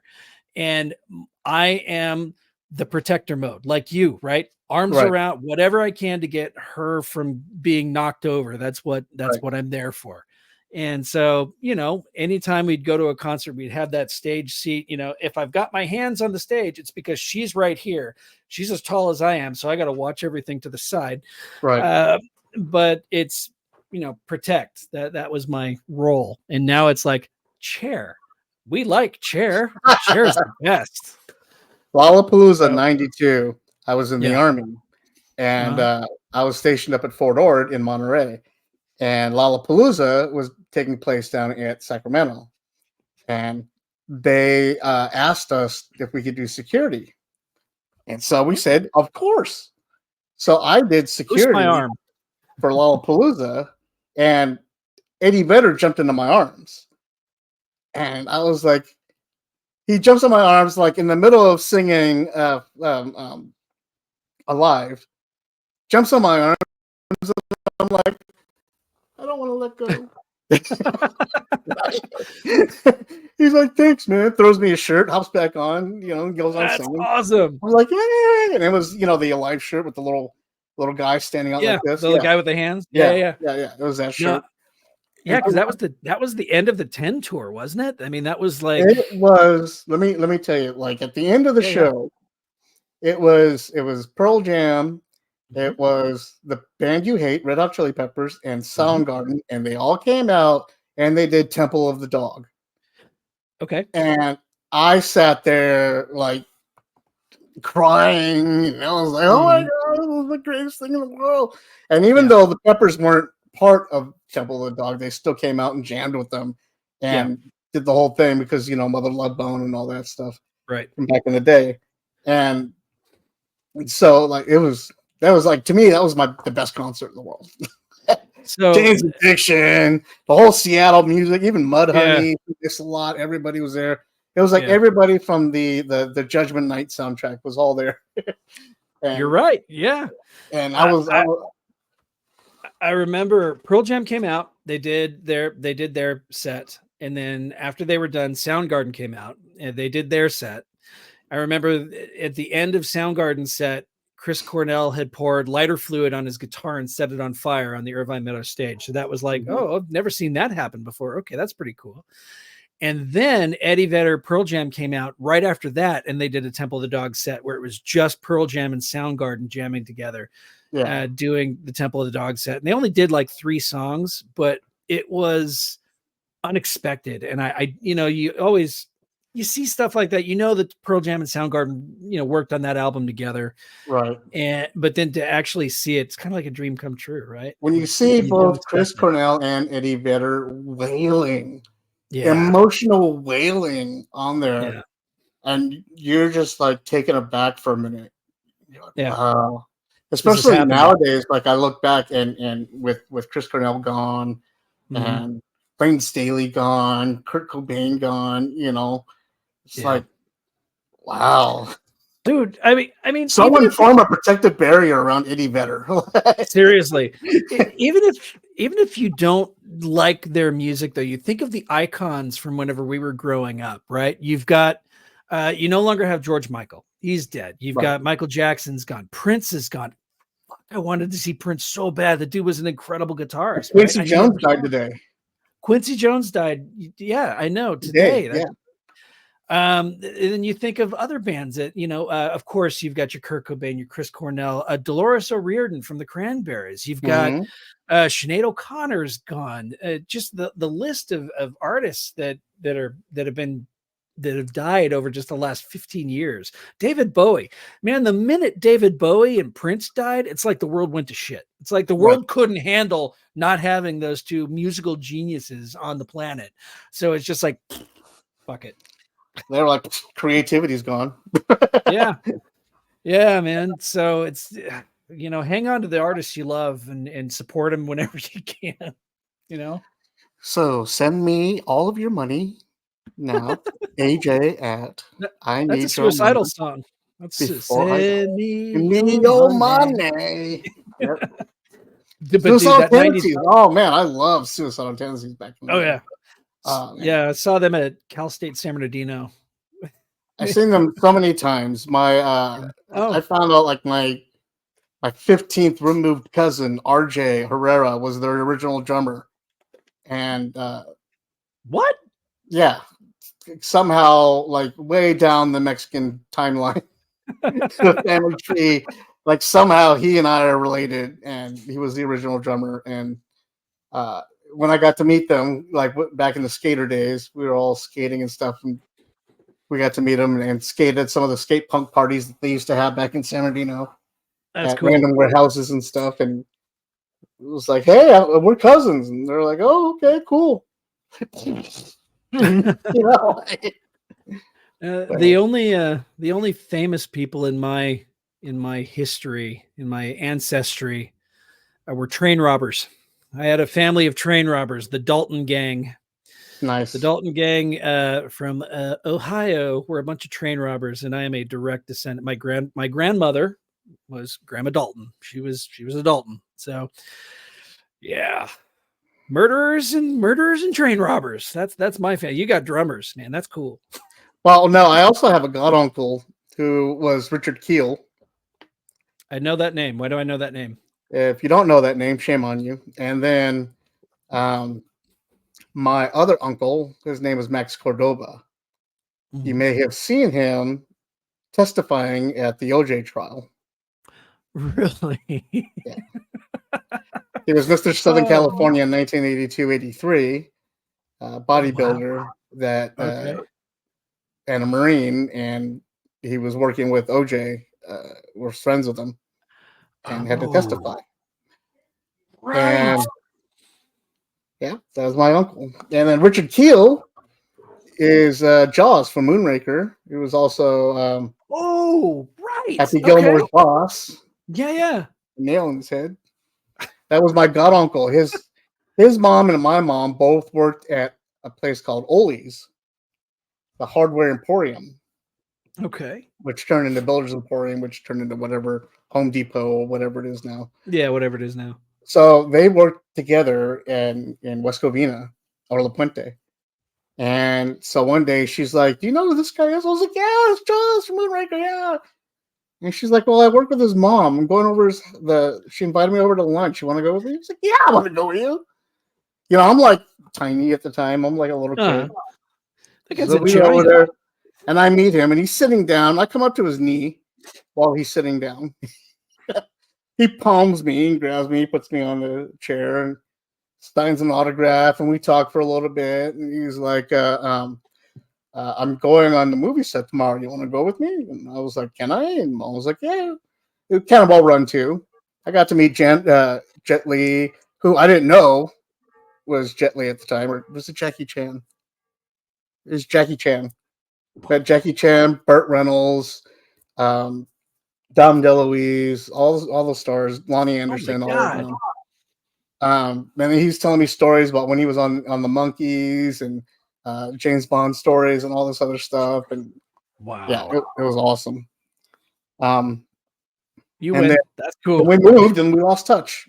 But still, man, those memories. It's like I was saying. You know, you can remember things that happened whenever you were a kid, just like they were yesterday. But you know, last week, screw it. I got nothing. Yeah. I think I went to the bathroom yesterday. I think. I'm pretty sure I did. Yeah. I mean, it is my go-to thing. Yeah. It's the highlight of my day. Right. So, the podcast, what got you started on those things? Honestly, you know Kevin, right? My friend Kevin Penn Williams. He decided that he wanted to do a podcast about G.I. Joe. Essentially, we would all get together. The Southern California, like Inland Empire G.I. Joe nerds would all get together once a month at 4-Color Fantasy. Mm-hmm. And we would bring like show and tell toys and stuff like that. Right. And we kept inviting other people to join us. And eventually they just decided, you know what, we should record this. And I'm like, okay. And Kevin's an audio guy. So he built what he called Soundwave, which was this giant receiver that had like 10 microphones coming out of it. And we would have panels sometimes of 15 people in a room together, which was damn near impossible to record and make sense of, you know, people just talking over each other all the time. But, you know, we came up with we hung out and we had a Facebook group called Nerds with Action Figures, and I created a cover using action figures in the Straight Outta Compton style. So it was like Worm's eye view looking up at Megatron and Right. Duke and all of that, right? And we decided let's play on that and make Nerds with Attitude as the podcast. So Nerds with Attitude started, and it's since faded away. It went away because of time, and we had a hard time finding time to get together. Kevin, being that audio guy, hates doing this online. He wants to be in the room together, and it just hold 1 second, please keep talking. I'm going to remove myself from the conversation, but please keep going. I'm still part. Okay. I'll be right back. Okay. Keep talking. Okay. So we kept meeting. This is weird. I'm not used to doing this by myself. We Kevin and I would keep meeting though, and we turned Nerds with Attitude into Nerd Tunes, and we would review different songs. Our thing was top 10 lists, right? I'd make a top 5 list of silly songs like Halloween songs, top 5 Halloween or top 10 Halloween songs, my 5, his 5. There you go. Keep it nerdy. That's where Keep It Nerdy came from. And what's up, nerds? So that's it. I have the mouse pad. I had to go get it to show like that's some of my early logo work right there for the podcasts. But so that while Nerds with Attitude was still going though, I met up with Chris from the Sarlacc Digest. I've known him. He went to high school with my wife. They were good friends, and I met up with him at a local comic shop. And he says, "Hey, man, we just started a podcast. You should come join us for an episode. And it's called the Sarlacc Digest." I'm like, "All right, it's a clever name. I like it." So sure, I went on and I visited for episode 6. And I think I took 1 or 2 episodes off, and they had me back for like episode 9, I think. And I never stopped going. And now it's just kind of, we're on episode, I think this week we're recording episode 283. Wow. So yeah, it's been going ever since. Star Wars has always been kind of my forte. The G.I. Joe guys and Nerds with Attitude, they were like, Star Wars is okay. We're G.I. Joe guys. And I'm like, I'm a G.I. Joe guy, but I love Star Wars and I love all of this shit. So I want to talk about it all. So I was doing double duty for a while, right? Until Nerds with Attitude just, it wasn't working out anymore. But we still, the Nerds guys, we still keep in touch. We still hang out every now and then whenever we can. We just don't record anymore. We just Kevin and I have lunch maybe every 2 weeks. We have lunch together. He comes to buy the. Didn't you just have lunch in another country with Kevin?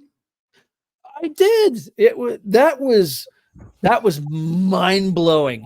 So my 50th birthday was September 16th, right? And I told my wife that, by the way. Thank you very much. I appreciate it. I told my wife that I've been to Ireland a couple of times. It is my absolute favorite place on this planet. I love the people. I love the culture. I love everything about greenery. Growing up in a desert, actually seeing things that are alive is really cool. It's green and beautiful, right?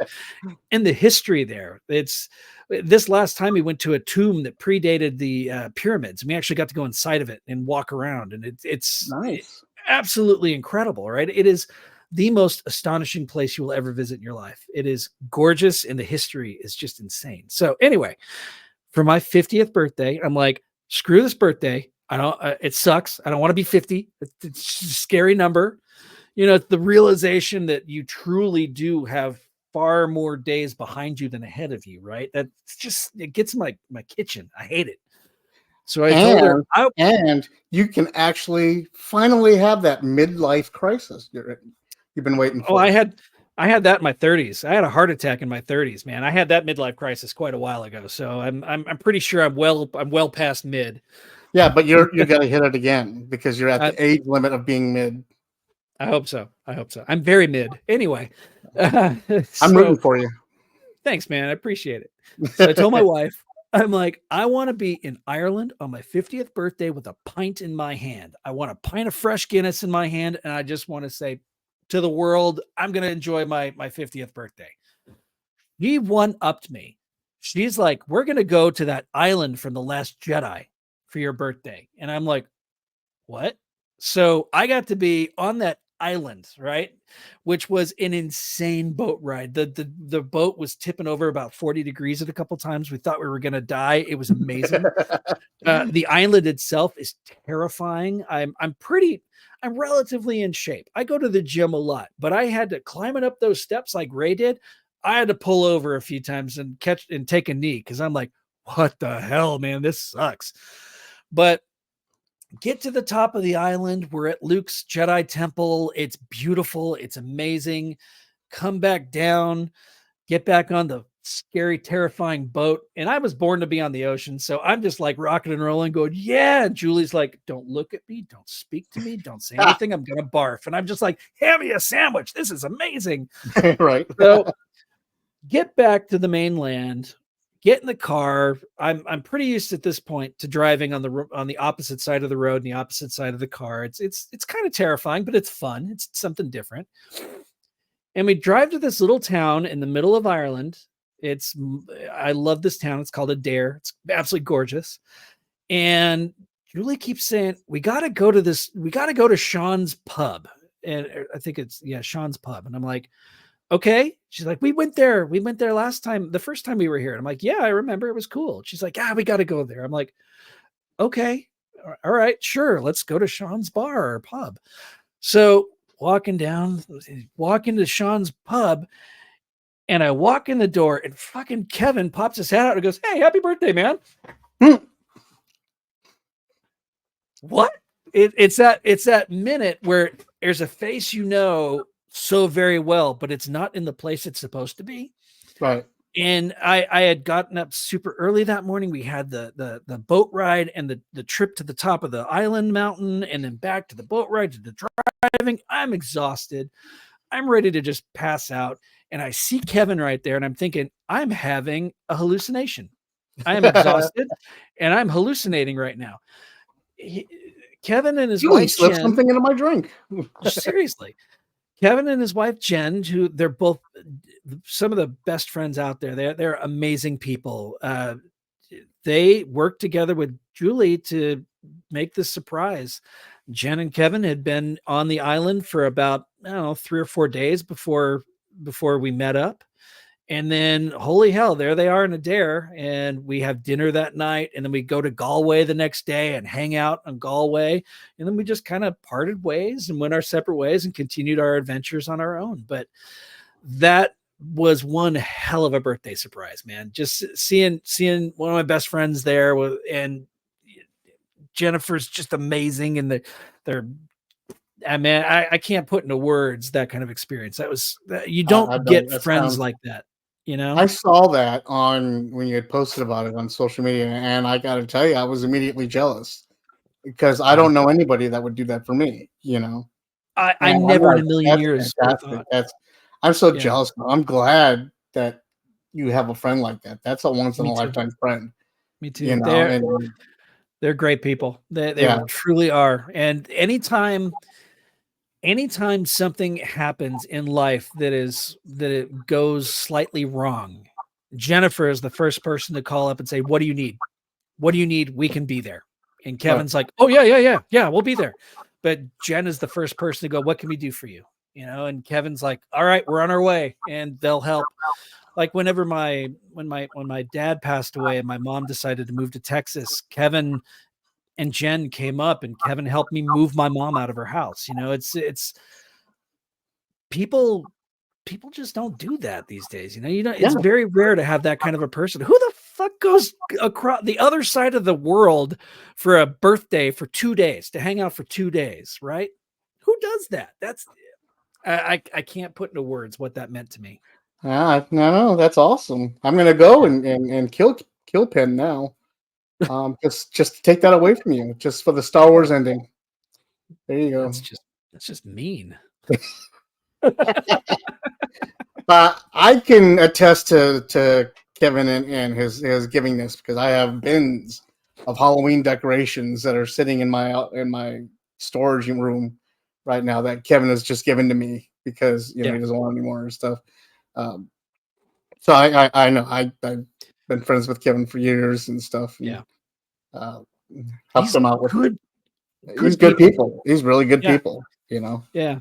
And he's a geek, and he still dresses up in his Cobra outfit every now and then, and his Flint outfit and stuff. And so last year, I swore off Comic-Con a few years back, right? I went to Comic-Con for 18 years in a row. I was done. Crowds, too much. screw It's it. too much. I'm not a fan. It's too much. It's no longer about the comics, and it's so Hollywood now. It's just ridiculous.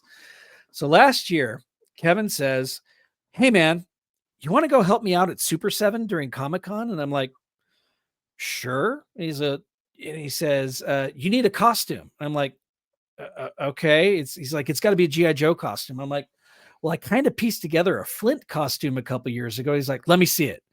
So I show him my Flint costume, and it was just seriously a cobbled together crappy costume. And he's like, okay, I'll make this work. And I'm like, all right. Next thing I know, I have got a cartoon comic book action figure accurate Flint costume at no cost to me. The fucker went and bought all this shit and just stuck it all over me. And I look like an action figure. And I'm like, seriously? And he's like, "Let's go to Comic-Con."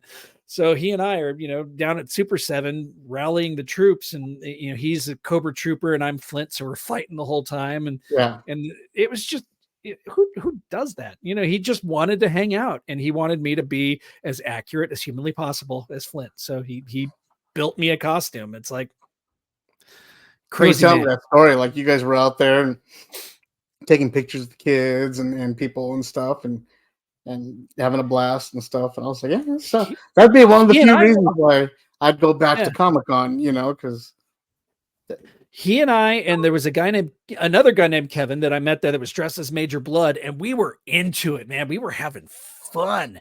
And the other guys in the Cobra costumes were like, yeah, okay, yeah, go over there. And Kevin and I are like, come on, man. And I'm, he's bossing people around. I'm like, hey, if you want to get away from these Cobra losers, come with me. I'll get you into the, that kind of, it was just fun, man. You gotta, if you're dressed up like that in front of a crowd who's there to see GI Joe things, you got to play the part. You got to have some fun with it. Right. And everybody at Comic-Con otherwise is on a mission for something anyway. Yeah. Like, you gotta break that monotony. Yeah. And just have some fun there. Absolutely. Because that's why I stopped going, because it's too much. Yeah. It really is. I remember going, I mean, I'm sure you probably went before I did, but I remember going and sitting in the lobby with a clipboard, filling out your paperwork with a little number 2 pencil for the next year, or you'd go down there and you could go in and buy your ticket while you're there. And then one year, Julie met Hugh Jackman. They walk up to her and she's in line. And I'm standing next to her, and somebody walks up and goes, "You want to meet Hugh Jackman?" And she's like, "Oh boy, do I." So they take her away. She gets to meet Hugh Jackman. It's like that year. It's like X-Men happened, and that was it. Comic-Con was, from that point on, just impossible to get around in. It was that was the moment. There was a year I was sitting there hanging out at the Top Gun bar. Oh, so fun. And I mean, this is many, many moons ago. And I'm sitting there hanging out, and at the table next to us is Rob Zombie, Frank Miller, and Kevin Smith. Oh my God. And they're all just sitting there, and they're talking about some project. I think they were talking about Sin City, because it hadn't come out yet, and they were talking about doing all that stuff, and Frank Miller was pitching it and stuff, the movie. And we're all sitting there like, is this happening? Is this really happening? I don't know what to say. I don't know what to do at the Top Gun bar with these guys. And then they just started talking to us and bullshitting, and then we just like hung out for a little bit, and then we had to go because our shuttle was leaving, so we had to bounce. And then we started doing our FP dinners at the strip club, the New York strip club. And it was a place where you would cook your own steak at this big barbecue grill that they had. Okay. And yeah, everybody would give me grief because it's like, why are we ordering food that we have to cook? This is stupid. And I'm like, the best. I'm like, look, dude. First off, Korean barbecue, man. Korean barbecue is amazing. Right. First off, this place has the best lobster mac and cheese, truffle lobster mac and cheese you will ever have. I mean, crunchy on top, gooey in the middle, fantastic. Interesting. And second, like, yeah, you got to barbecue your own meat, but whatever, it's cheap. It's just inexpensive and fun. It's a group environment, right? So we would go and we'd barbecue there, and I swear to God, all the time you would see like Kirkman there, or you would see any of the Marvel people, any of the movie stars. They're always there, and we'd be barbecuing with them, hanging out like at a group barbecue, just bullshitting, And those are the times, man. Those are that the was good back in the times. day when you can actually have a conversation with these people, and it would be one-on-one and feel like you're talking to people. Yeah. But now you can't do that because you're like this. You've been waiting 12 hours just to sit down for a water. Yeah. Yeah, the last time Julie went with me, because she stopped going about 3 years before I did, and I would just go down with friends. And the last time she went down with me, we had lunch with Sean Astin. He was sitting there eating Panda Express. He's like, "Come on, guys, have a seat." And fucking Samwise Gamgee is sitting there talking to us about Lord of the Rings. And I didn't know you could actually come here and get paid just to write your name on things. This is amazing, doing that kind of thing. And those moments, though, so few and far between anymore. You can walk right up to Kevin Smith and just say, "Thank you." I've got a photo of myself with Andy Serkis with his arm around me. He was just walking the floor, and I'm like, "Andy," and he's like, "Hey, man." And he put his arm around me. We got a photo together. That doesn't happen anymore, man. I would go. My normal Comic-Con tradition was I would go, hit the Nickelodeon booth, buy whatever Teenage Mutant Ninja Turtle special that they had going on there, walk over to Kevin Eastman, sit there and talk to him for a while, have him autograph everything, and then just bullshit with them for a minute, And I got pictures of me and him, like at least with 3 different exclusive signings for 3 years in a row that I was going back and forth to him. So cool. And he would give me, not sell me, give me his new books that weren't turtle related. Like any book that he had that wasn't turtle related, he was giving to me and signing and drawing on it and stuff. And he was like, every year you come back. Thank you. I'm like, you're my inspiration. You and Kevin Smith, watching you guys coming from, Kevin Smith sold all his comic books so he can get into movies. And then you pimped out on the indie network all you could, just little ash can comic books. And then you got as successful as you have. I want to do that with my comic book company.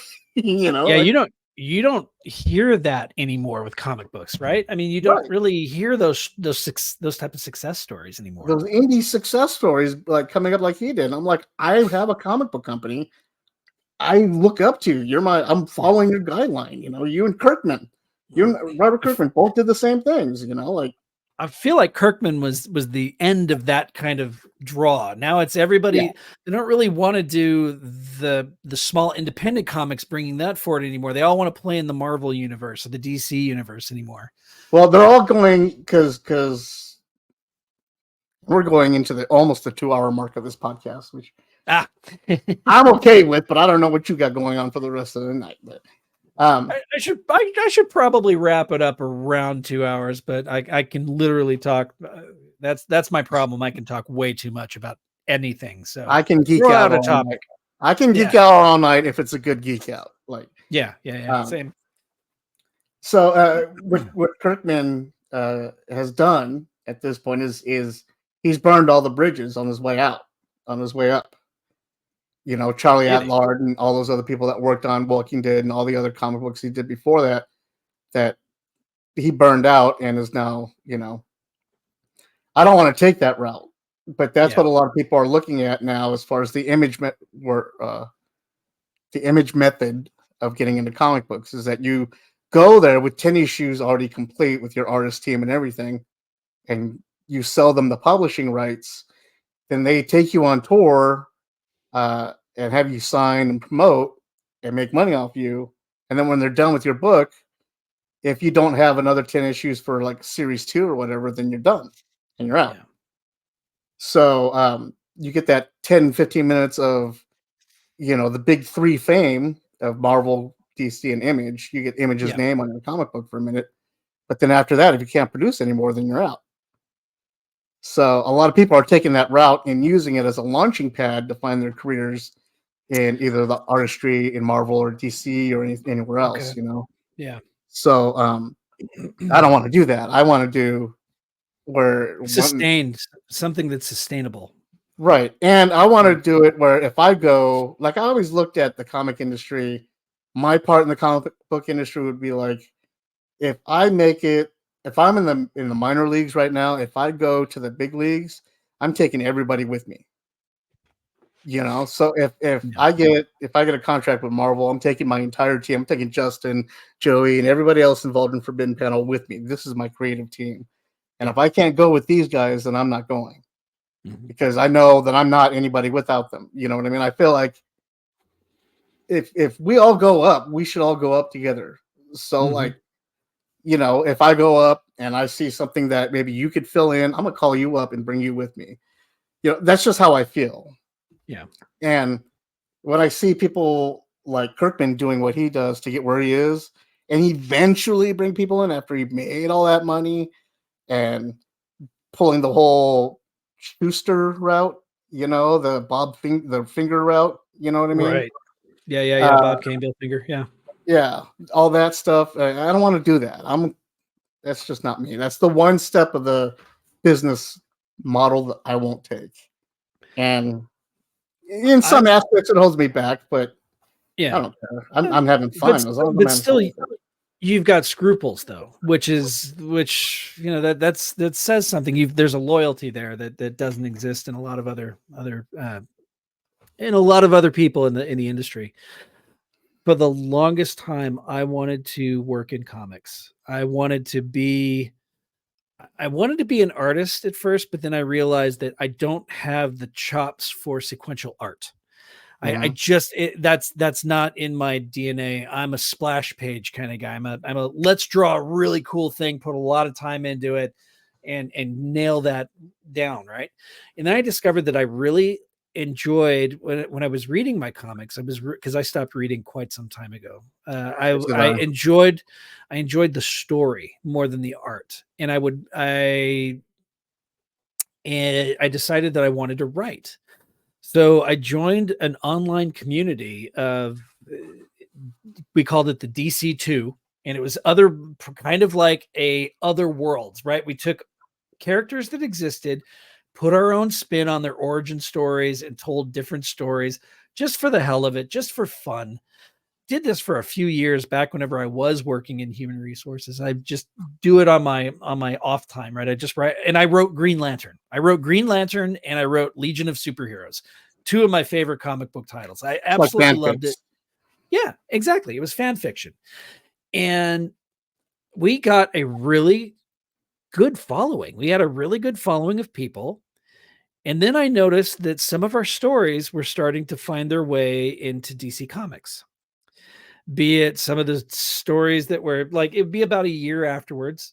Some of those ideas, some of those threads, and I don't know if it was somebody was maybe looking at our stuff and going with it, or if it was just in the general consciousness. Oh, if we're going to redo this character, let's do it this way. If maybe it was just the next logical step. But whenever I see all of a sudden there's a Sinestro core, and I came up with that 2 years before, and I'm like, oh come on, that's bullshit. I love, but I mean, and God damn it, if Jeff Johns isn't doing it better than I did, but still, it's like I came up with the idea of a Sinestro core. I came up with the idea, a lot of those ideas that started finding their way to DC Comics. That's when I stopped. I'm like, I'm not. It might just be my imagination, but whenever I've got people coming up saying, "Hey, didn't you?" and I'm like, "Yeah, I did, but it's all good. He's doing it better than I did." I um, just I I've stopped. I've been writing Zombie Kill Squad for like 13 years now. Uh huh. Uh, how many organized military style zombie killer shows are out there now? Mm. Okay, so there's quite a few, and they're all wearing the same uniforms that my guys wear. Uh, So, yeah, and that happened after MTV came out to film my zombie beauty pageant. really. So, yeah. Yeah. Uh, yeah, I I came up with the idea of Parallax being my version of Parallax was a virus. It wasn't so much an entity, but it was a virus that would infect them and make them evil and turn everything yellow, and then it would infect others and become a Sinestro core based on the idea of a virus. And it was kind of unique. It was very dark. I wasn't afraid to kill off characters. I did a bunch of different stuff with it, and I'm like, suddenly there's a Sinestro core, and they're all wearing yellow because Sinestro always wore black and purple, and he had his little pink skin and all that. And I'm like, let's make him yellow. I mean, his ring's yellow. Why not make him yellow? Let's give him an army. How cool would it be to have an army of Sinestro yellow wielding villains against the Green Lanterns? How cool would that be? And next thing you know, there's a Sinestro core, but then he had to take it a step further with the entire spectrum of colors. And I'm like, God damn it, he did it better than I did. but it's just bastard. I know it was disheartening, but at the same time, it was kind of validating. It's like, I had a kind of a good idea, they kind of went off on it. But then, like you were saying, if you can't keep the story going, you're no good anymore. You're no good to him anymore writing, right? And it just kind of took the wind out of my sails, so I stopped. And that's whenever I decided to go back to college, get my degree in design, and refocus my efforts on something that I could get paid to do instead of just giving ideas out. Maybe giving ideas out to people for free. So, well, it's a good thing I don't have any audience, so they can't steal any ideas from us now. Yeah. All the other people that work for Forbidden Panel that don't even listen. So you're safe. Your ideas here. I feel that pain. Sarlacc Digest with our, Marco and I listen back. I don't know about the other guys, but I'm always. But no, my favorite thing ever is when people come up and they're like, "Have you seen the trailer for this movie?" And I'm like, "Do you even go to our website?" Because the trailer's on our website. So yeah. I would think that, I have seen it. It's been on there for 2 weeks. So, do you not pay attention to our social media?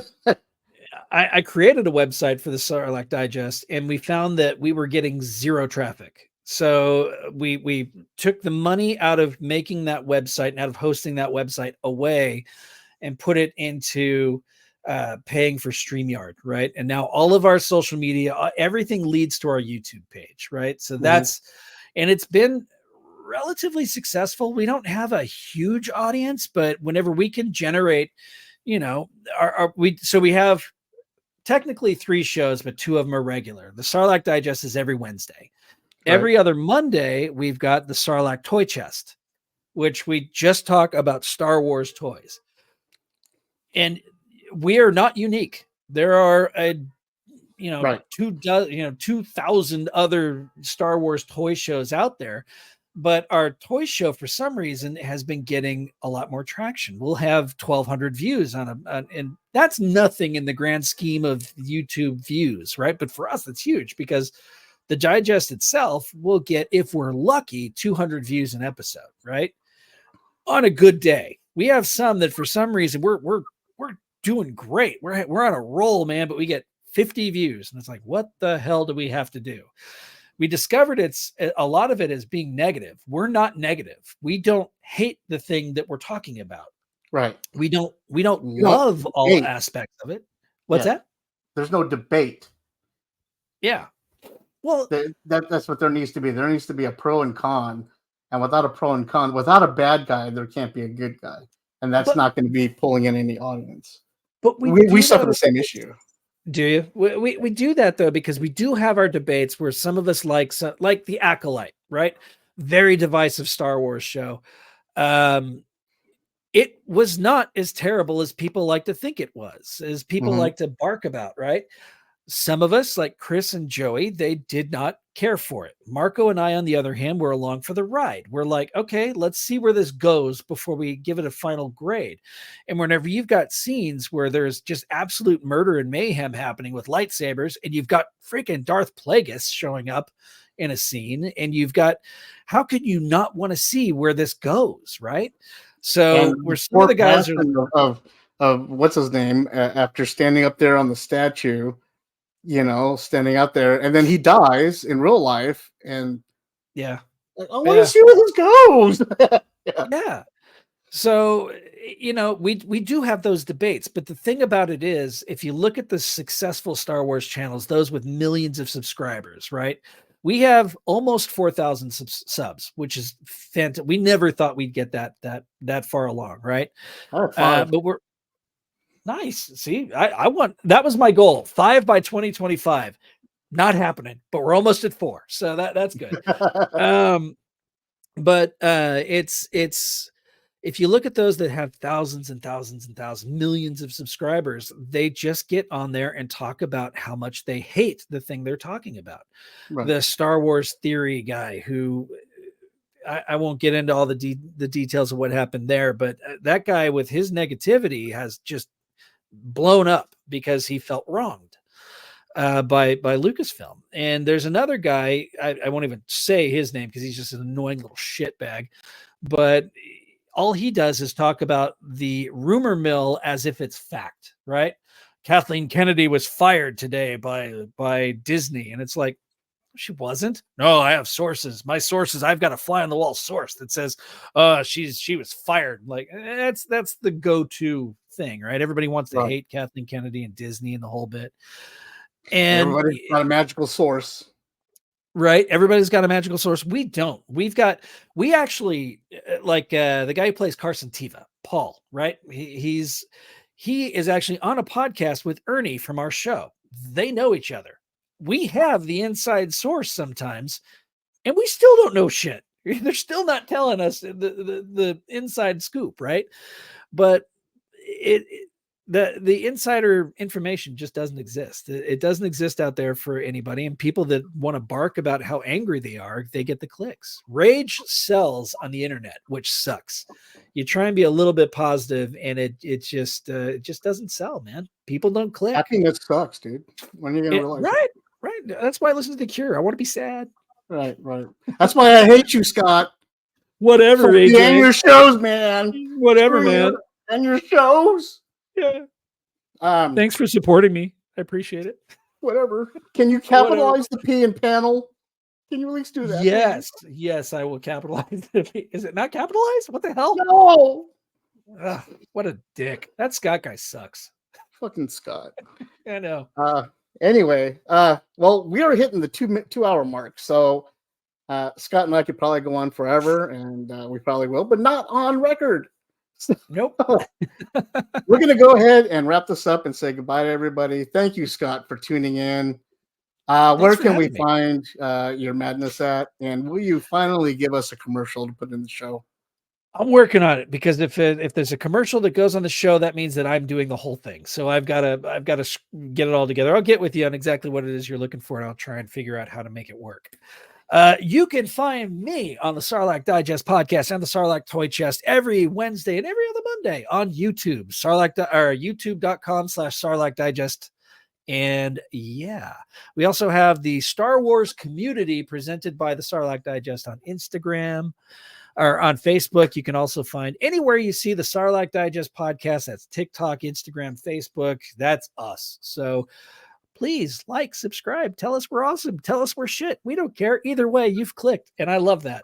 So appreciate it. What about your 1 minute toy reviews? Those are all on TikTok and YouTube. So I do 1 minute toy reviews where I grab a figure. It doesn't even have to be Star Wars. This is an amazing Wolverine figure right here that came out not too long ago. All-Star Wolverine, or not All-Star. I don't remember what the name of that comic book was, but from, Marvel to Star Wars, or G.I. Joe to Star Wars. I'm grabbing Star Wars with my other hand. I say nope, not Star Wars, G.I. Joe. I even have a couple of reviews of Transformers. Those suckers suck whenever it comes to doing a 1 minute toy review, because it takes an hour to transform them. Right? What happened in the days whenever you could just grab an Optimus Prime, go swing the legs out, move the arms out, head, done. Right? Now it's like a Rubik's Cube. And yeah, anyway. So yeah, I drop 1 minute toy reviews. It used to be every day, but then it got really expensive, so now it's every other day on YouTube and TikTok. So check them out, man. Tell me I suck. People love to tell me whenever I call something the wrong thing, especially with military weapons. I wasn't in the military. I'm not as cool as AJ. I don't know that a clip isn't a clip and it's in a rifle. It's a magazine. Okay, I learned. Now don't yell at me anymore. But yeah. Yell at him anyway. He needs it. It does great for his ego, and it helps in the Cure record sales. So I don't want to talk about how many copies I've made. You're actually helping the Cure in album record sales, because the sadder he gets, the more he buys, and the more T-shirts he makes to take the money out of their mouths. That's true too. Yeah. I have made T-shirts. I make T-shirts because I want those T-shirts. If somebody else wants to buy them, hey, okay. Right. Thank you, AJ. I appreciate you having me on, man. Thanks, Scott, for being on the show. Thank you, everybody, for tuning in. Please check out ForbiddenPanel.com whenever you have a chance. Check us out on YouTube, Instagram, wherever social media is happening. You will find Forbidden Panel one way or another.